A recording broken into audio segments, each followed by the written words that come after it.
Minister, there's no doubt that the closure of almost 100 Garda stations today is a serious blow, particularly to rural Ireland, but indeed to some urban communities too. And bear in mind, these are the very communities that have already suffered under the cuts regime, not just of this government, but indeed of your predecessor. And we've all seen in recent weeks and months a spate of burglaries, particularly targeting vulnerable and elderly people. The reality is that for many communities, the local Garda station provides peace of mind that does allow people to sleep soundly in their beds. Your government, however, has decided to continue with the implementation of Fianna Fáil's 2010 so-called National Recovery Plan when it comes to Garda cuts. The deal that Fianna Fáil, we all know, negotiated with the troika, their infamous 4-year plan. And at the time, Fianna Fáil agreed with the troika to cut Garda numbers from 14,500 that year to 13,500 the following year, and then to 13,000 in 2014, a total drop of 10%, Minister. And of course now they grandstand on the issue when ye are simply implementing what was their plan. But of course they have form in this regard, Minister, because at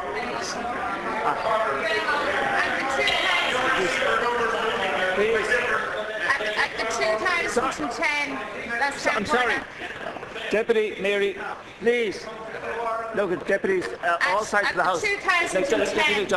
At the 2010 GRA conference, when the then President of the GRA, Michael O'Boyce, criticised the reduction of Garda numbers, the then Fianna Fáil Justice spokesperson, none other than Niall Collins, called for that man to be removed from the force by the then Garda Commissioner. Thank you, Deputy. And he now comes into the Dáil opposing the very cuts that they designed. So punish that. Minister. Order, please. Deputy McDonald, just to conclude. Minister, do you accept that the closure of these stations is a blow to the communities that I've described? And can I ask you, Minister, what assurances can you offer today to these communities that they will be safe? What measures are in place, not just to reassure the minds of rural Ireland and some urban communities, but to genuinely reassure them that they will have a full and adequate Garda service? Thank you, Deputy. Minister, 3 minutes. Well, the Deputy is correct when she refers to Fianna Fáil's proposal that by 2014 Garda numbers would drop to 13,000, and this was the deal that Fianna Fáil signed off with the troika, a cut of 10%. And it is correct that Deputy Collins, when the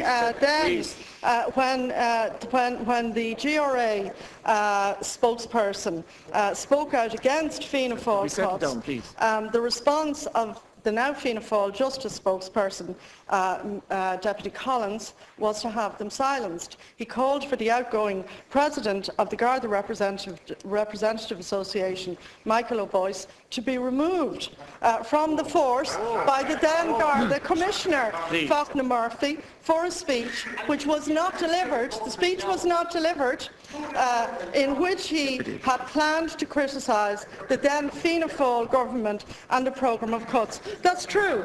But can I just say as well, Deputy, that we will have, at the end of this process, 560 plus Garda stations, which is significantly more per head of the population than in either Scotland or Wales. But in addition, if we just look north of the border, 40% of the North's police stations are to shut, and north of the border, 40%. Like, we're talking about a small, relatively small, but important number of stations open for limited service hours of 2 to 3 hours in rural communities. Sinn Féin agrees with closing the stations in the north, The Sinn Féin Assembly and Policing Board member Pat Sheehan said, the stations, and I'm quoting him, are effectively a drain on resources, while at the time of the announcement, Alex Maskey, who's a Policing Board member, said many of the stations on the list were unwanted legacies of the past that had become blots on the landscape. So, you know, I think one of the things that we might look for in terms of policy is consistency and coherence. But I think both North and South, what perhaps we could all agree on, is that what we need is more effective and better quality policing that also takes into account the change in crime patterns caused by, in part, easier access to large parts of the countryside, and what people really want to see in terms of the Garda, and what the Commissioner has committed to, is that the Garda would not be, if you like, forced to spend excessive time in their offices, but that they would be out on the front line engaged in operational policing. I think that that is what we all want to see, and that means that you have to target resources in the most effective way possible so that you've better policing, so that communities, and particularly older individuals and people living in isolated areas, are protected. It is very, very possible to do that with the development of modern policing methods. I know in my own constituency, Operation Fiacla, and I've quite a number of semi-rural areas in my constituency, has seen an enormous impact in terms of gangs coming in vans and cars from other parts of the region to attempt robberies in people's homes. Thank you. Deputy McDonald, 1 minute for a supplementary question. I think we can all agree that what we need and what we want to see is more effective policing, so I don't differ with you on that matter at all. Your commentary as regards the North would require too long an explanation, but you will be aware that the experiences of policing North and South, for those of you who would care to listen, because you're clearly ignorant on the matter, have been entirely different.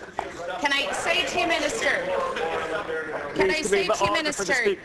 that the difficulty is that very many people who rely on Operation Fiacla believe that it is gone Fiacla, because firstly, the Gardaí are not sufficiently resourced. And you will know, you represent an urban constituency not a million miles away from my own, and you will know that the most common complaint that citizens have, sometimes the only complaint as regards the Gardaí, is the lengthy response time. They call the Garda isn't in a position to respond promptly. It's the biggest frustration that you come across. Now that's in an urban setting.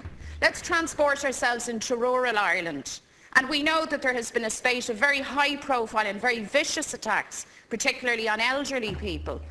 For people living in remote areas, they quite correctly are ill at ease because they don't believe that the service they require will get to them quickly enough to keep them safe.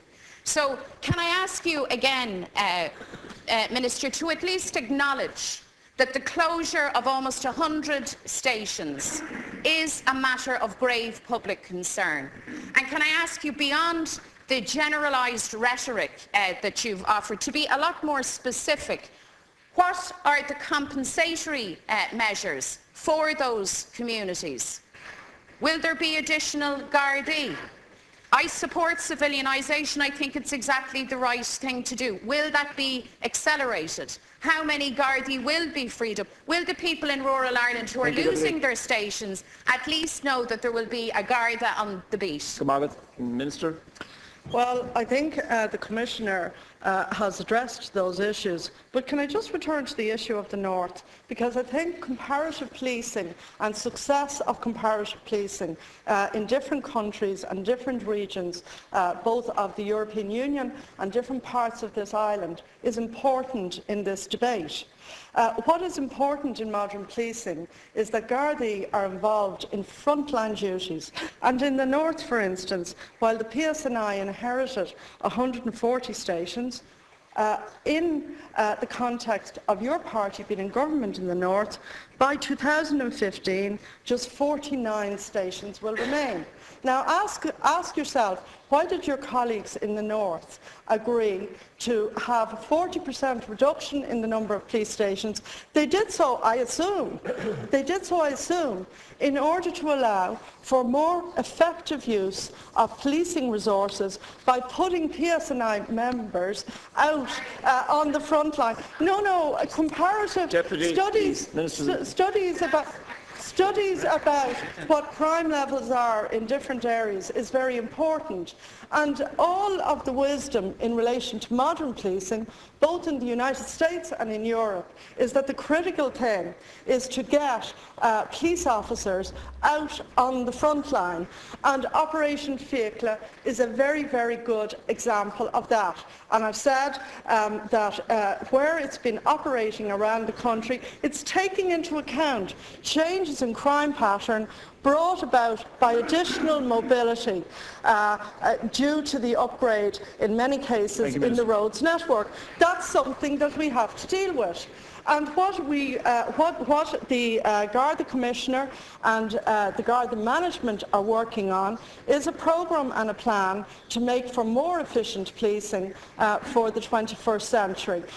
That seems to be what, in the north, Sinn Féin is supporting the PSNI to do, but there always seems to be a kind of a two-faced response from Sinn Féin, one that looks north and one that looks south. Thank you, Minister. I'm just asking you to compare and contrast what happens in both areas. Go on to number